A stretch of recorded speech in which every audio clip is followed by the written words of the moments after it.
Okay, so we've flipped it over now. We've obviously got our assembly in and all done there. And what we're going to do is we're just going to put our 2 oil tubes back in. So we've got the bigger one and the skinnier long one. So I'm just going to put a bit of thread sealant around these.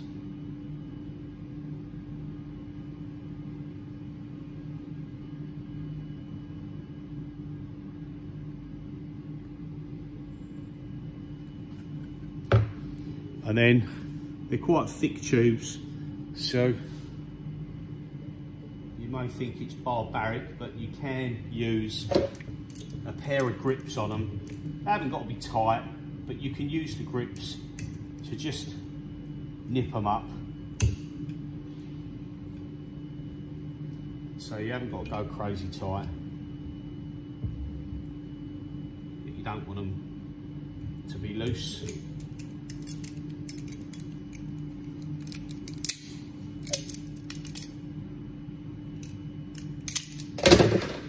Same again, just put some thread sealant around the bottom of this one.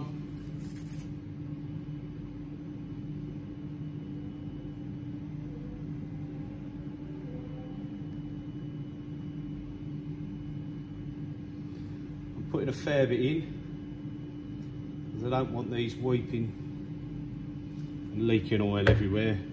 I'm bound to get a leak, it's just sod's law.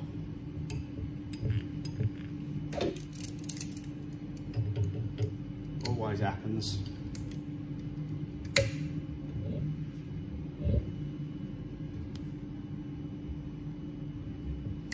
Again, not too tight. And there you go, that's those fitted. Obviously, here's the oil pan. This was cleaned out, bolted back together, a bit of sealant between the two, because the oil sits in this sump and is picked up by the bottom tube, so that goes back on, and it will be, put that in the right place, it will be bolted back on like so. And then you have, again, 2 V-ring seals, one on the big tube, one on the small tube. I'm not going to put those on just yet, or that, because our next step is to get our pulley back on. So we've obviously got to heat this back up and drop it onto this shaft. But because everything's now built up, I'm not really going to be able to press that. So I'm hoping that I can just heat it.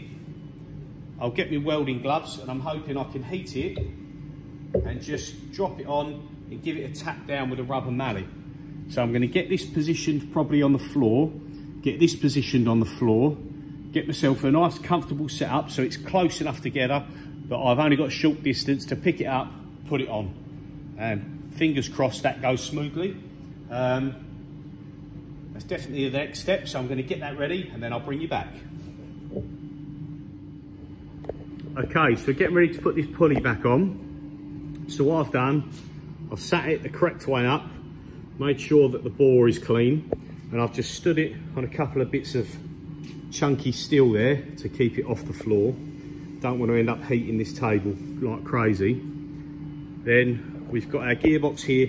Now you'll notice that witness line at the bottom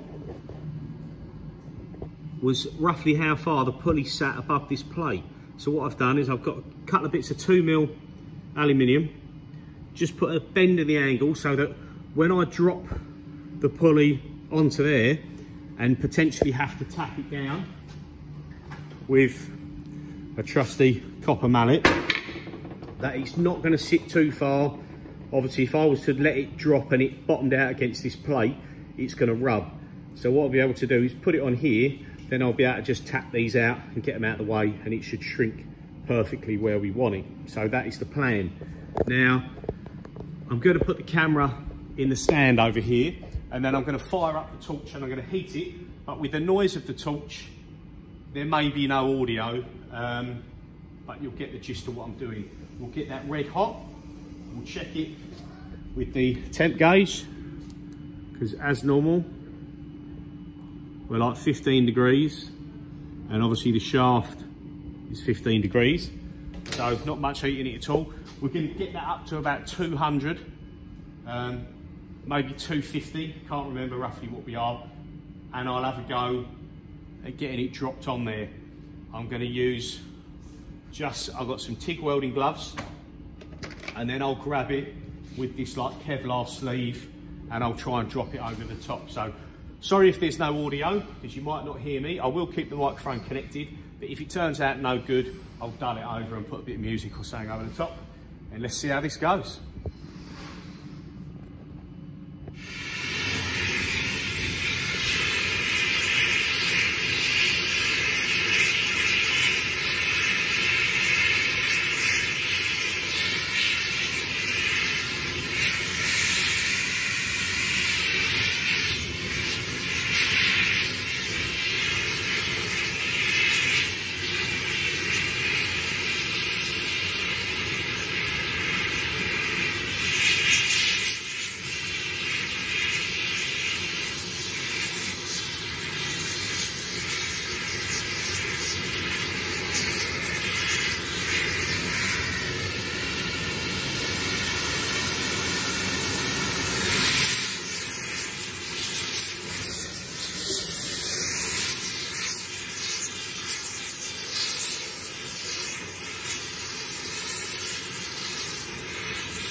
Okay, so we're there.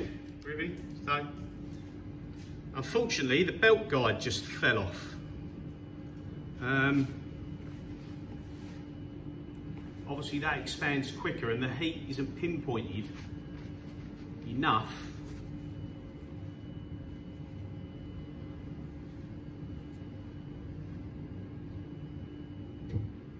If we turn this around.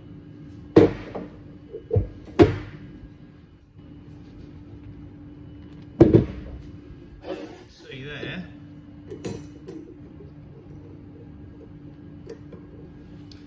that fell off, which is a bit of a pain because we need that guide to stay on there. So that is something to bear in mind.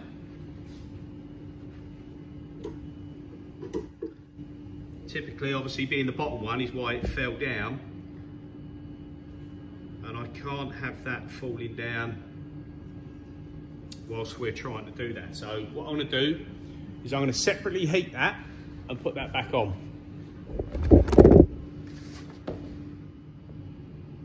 Okay, so you know, I reheated this ring just with the matte gas and got that ring back on there because it needed to be pressed on. Can't have that falling off again. So now that that guide ring is back on, it's going to turn this over, put this back down, and we'll reheat this a little bit more. Hopefully that doesn't fall off again.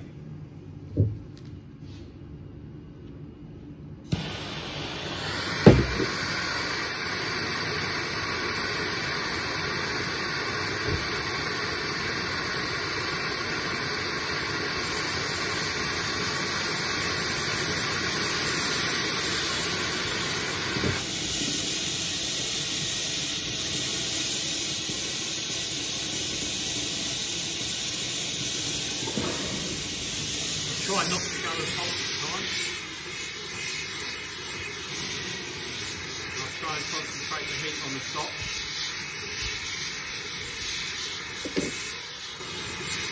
Shaft 28.55, when I measured it.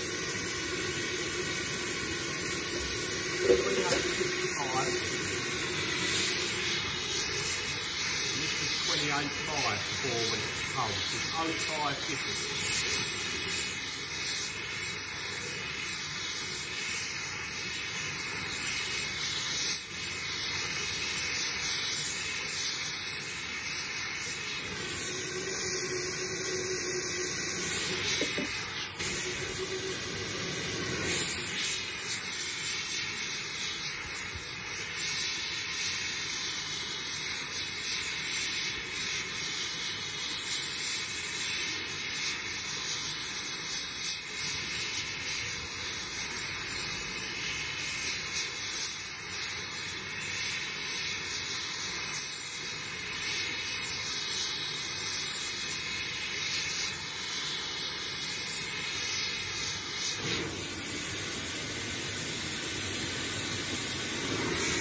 We're at 200 degrees.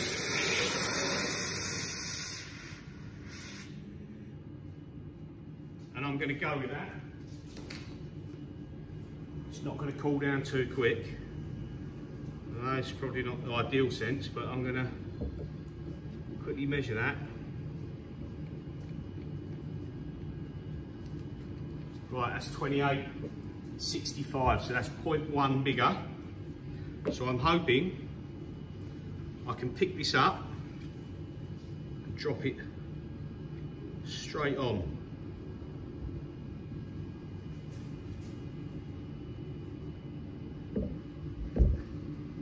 There we go.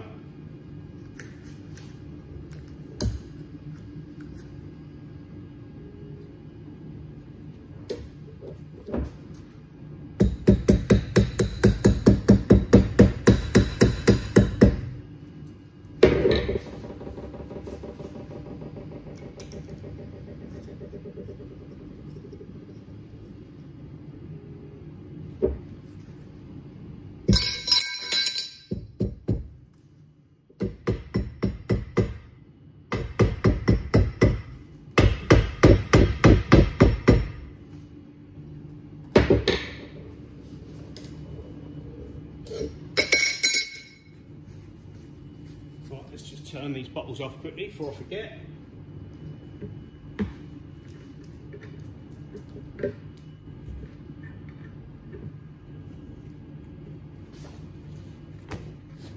Okay, pull the camera out. There we go. So we've heated that pulley, dropped it back on the top. We've got our 2mm gap underneath there. And obviously, if I'm turning this down here, you can see that that turns lovely. And obviously that bottom guide ring is back on after me accidentally heating it too far and it falling off. Okay, so probably a couple of things to note there. That didn't take as much heat to get back on as it did to get it off, because I suppose when you're taking it off, a lot of the heat you're putting in is actually travelling into the shaft as well and making the shaft bigger. So you need it to expand that much more to get it off the shaft, whereas just doing that gear on its own, that dropped on nice. Now I measured it and I had that at roughly 200 degrees. When I went to 250, the guide ring fell off. So be warned, if you've got the capabilities, if you've got a hot plate, that would probably be a better option for there, because you wouldn't risk overheating just the one ring, and you could put slow gradual heat into it in one hit and then drop it on. But yes, there she is, all back on, no dramas there. So the last thing for me to do is let this cool down. Then what I'll do is I'll get this lifted up and we'll put it back onto the motor over there. Now, one thing I wanted to point out is just something that I noticed. If you look in the motor plate there, you've obviously got a hole that the actual motor gear goes through. Now this gear has got a big O-ring here. I've got the number, the part number for the O-ring. There's a couple of different part numbers, but the other part number dropped straight over, so maybe there's different sized pulleys, or there's a different motor version, I'm not too sure. But this O-ring, I would have thought, that sits inside the cutout on this plate, which barely clears this, doesn't actually touch. It doesn't sit in. When you look with the torch, and if you put a shim down there, like a feeler gauge, it goes past the O-ring. So all I can think is that if there's any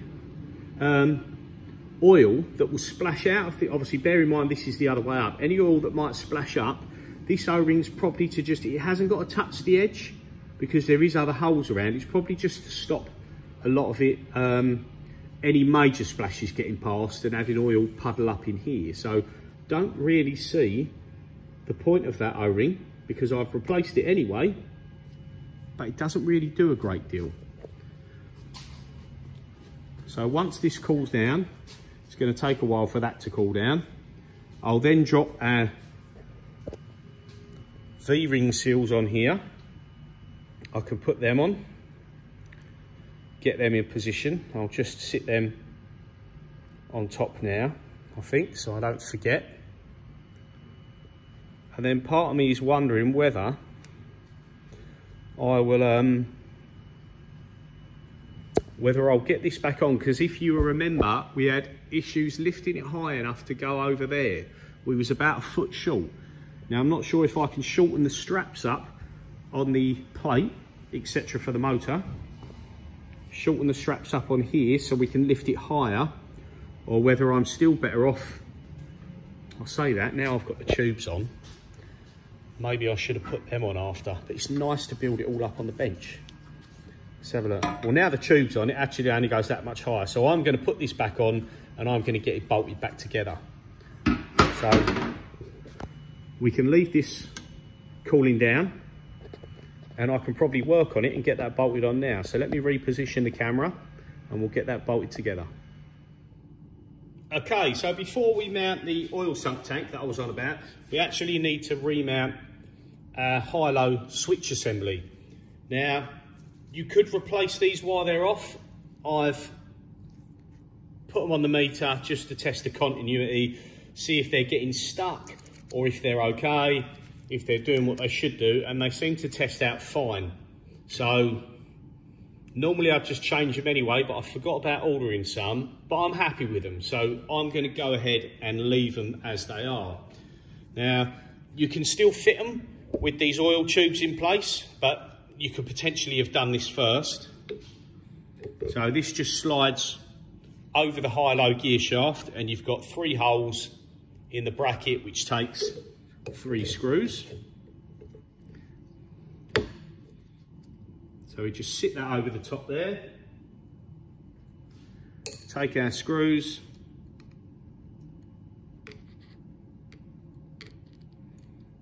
Try not to drop them like I just did.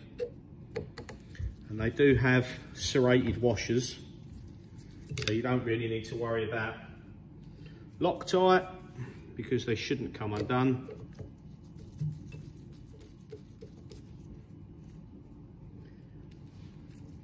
And these are set up both ways, these switches, so sometimes it'll only be wired normally open or normally closed. But these are set up to show both sides of the switch. I'm guessing there's a bit more of a fail safe. So just screw them down in there. Nip them up nice and tight, but not too tight. And then you can see that the switches run up and down on the shaft there. So they're both actually engaged. And then this one comes off the shaft once it goes in the other gear. Which I'll tell you what I'll do now is I'm actually going to grab an airline and put some air in that to show you. Okay, so because I've got the tubes from the high and low gears just sticking out the back, currently, if I use a glove, as this is still warm, that's in high gear. So if I was to put my airline onto the low side,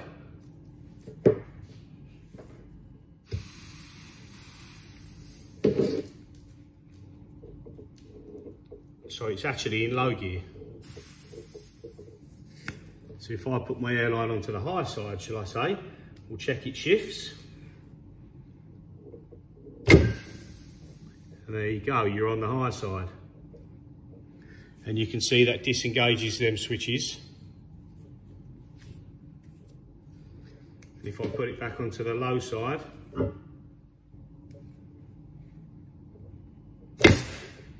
popped it straight off, but straight back into gear there. So we know that's working.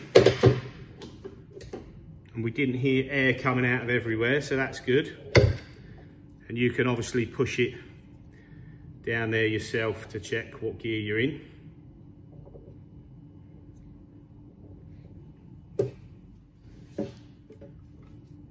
And back into low. There you go. So the gears seem to be working okay. The switches are back in place. I had to pop the seals off to get them past, so we'll just put them back on so I don't lose them. I'll just leave them roughly at the top of the tubes for the minute. And then before we do anything else, we need to put, here, we need to put our little P-clip sections up there so we can have everything held solid so it's away from this pulley, so we know it's not going to get touched. So I'm going to get the clips out of the bag. I'm going to get them refitted. I'm not going to show you that. There they are, they're a little bit dirty. There's only 2 of them and they bolt into there and there, I believe it was. Or one was this side. I think there was actually only one this side and one that side. So I'm going to get them clips cleaned up and get them put back on, and I'll show you when they're refitted. Okay, so we put our cable clips on. We got them on there. 2 clips, put a little cable tie in the middle where there was a mark from the cable tie previously, and we put some more cable ties there. So that keeps it neat and keeps anything rubbing on the edge of this pulley, because if it starts to touch on there, it's not going to last long at all. We put our seals back down. Now what you do notice is that these seals actually sit in the way of this switch bracket, and I noticed before that the seal was all squashed up on one edge and all squashed up on one corner, and that's where they touch this bracket. There's not enough room. Only the bracket's not bent, but it just sits up against it. So my advice is just leave it just above as you slide the sump on, and then it'll all push together, and as long as this face seals, it's just going to stop any oil splashing out where you don't want it. So there's only 4 screws on this one, and then these seals just sit up against this face, stop any oil splashing out of there. So if we put this on,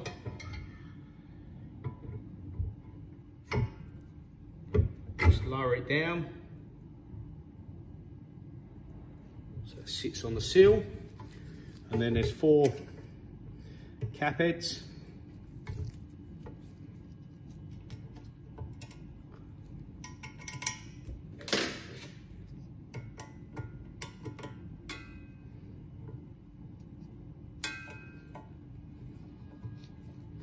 these can be a little bit awkward because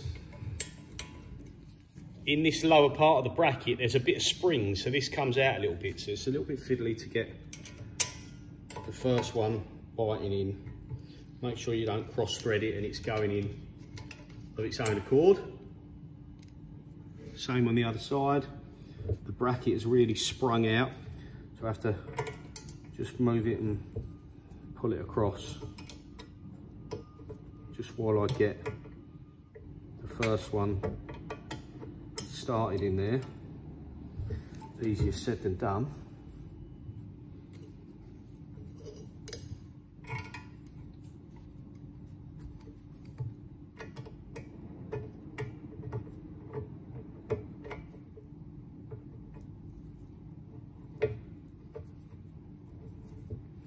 There you go. Let's say don't force it because you don't want to cross thread that.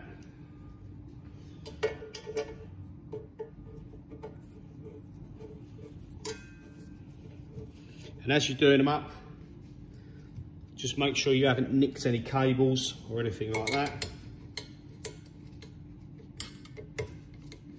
And obviously all this is doing is holding the oil sump to the plate. So it hasn't got to be crazy tight. There wasn't any thread lock on these cap heads. So you don't have to worry about that for the minute. Obviously, if you want to put some on there, it's not going to do any harm, but I have decided not to. So there we go. Let's take the camera back out again. And there you see our switch assembly, our air cylinder with all our new seals, our cable wrapped back round. It's kind of how it was before. Our two clips with a cable tie. You can see the previous mark from the cable tie, and there was one there as well, but I've gone a bit further up here. That cable tie is touching the bracket, but the actual cable for the switch is okay. It's close, but that's okay. We've got our air lines there for the high-low gear, and obviously that's the end of our high-low switches, and our gear clearing the bottom plate. You can see just in there the two oil sump seals sitting up against the face. So yeah, looking good. We have got one more bit to do, which is this oil line. Now this has got a P-clip here, and this sat, excuse me, the lean across. Did it the wrong way actually. I'll turn this round in a minute. But this oil line sits on this side and goes there. Now I have got new oil line, so I'm going to grab that. I'm going to cut a piece roughly to length, and I'm going to just wipe this P-clip over, and I'll bring you back when we've got the new line. Okay, so that's the gearbox assembly fully back together. Now I've put the new oil hose on there. I have used a double ear clip. Now if I ever need to replace this hose, that's going to be extremely difficult to get off. Now I've put that on, I'm unsure whether I'm going to change that and buy myself a new Jubilee clip, a small Jubilee clip, just so it's easier and maybe I can get to it by raising the transmission, or whether I decide to leave that, because if the hose ever needs changing, I'll probably raise the transmission up, you know, a foot or so anyway, just to get to that. So not sure, but anyway, forgetting that, it's secured, it's on there. We've got a new line, nice and supple. That's not going to crack or break for a while. Obviously this hose, you can see how discoloured it is. We use the same OD, ID and thickness. We've just got a cap over the end of here to stop any debris getting in it. It's just like a silicone hose bung. But yeah, we've used the same thickness and everything like that, but this is obviously nice and new and nice and supple. So we'll keep that there. We will replace the other line as well, which comes off of the plate on the other side, but we don't need to do that until that's back on the machine. Torque release piston assembly and the motor. Obviously we're going to get the motor and this put back together. So that is just sits on top of there. I will video that. And we've got our 3 bolts that bolt that back in place. Then I may skip putting this back onto the machine, purely because you see it come off, or I might just do a sped up version of getting it back onto the machine. we've got to put our rubber mounts back in there, which are all in this bag here. But the assembly is done. We're P-clipped up. We've got a gear on there. Our clips are there, switches, Hi Low gear airlines, oil line, oil sump tank on, seals. Everything is good to go. I don't think I've missed anything out. Obviously on this side, that's for an oil line. This is our new encoder. The fitting at the back is for our oil fill line. So yeah, I just need to lift this back onto the motor and get that done. So that's a really long section of the video, quite involved, putting it all back together. Once again, cheers for watching. Please like and subscribe if you like the content. I'm sure there's going to be much more to come in the future, knowing these Haas machines. Yes, as said, the next video, I'll do a sped up version, probably like a time lapse of getting it fitted back to the machine. We'll get it all wired back in. I won't film that bit because it's pretty boring, but we'll get it all wired back in so it's ready to go. I've got new spindle belts over here, got the encoder belt, which was new down there.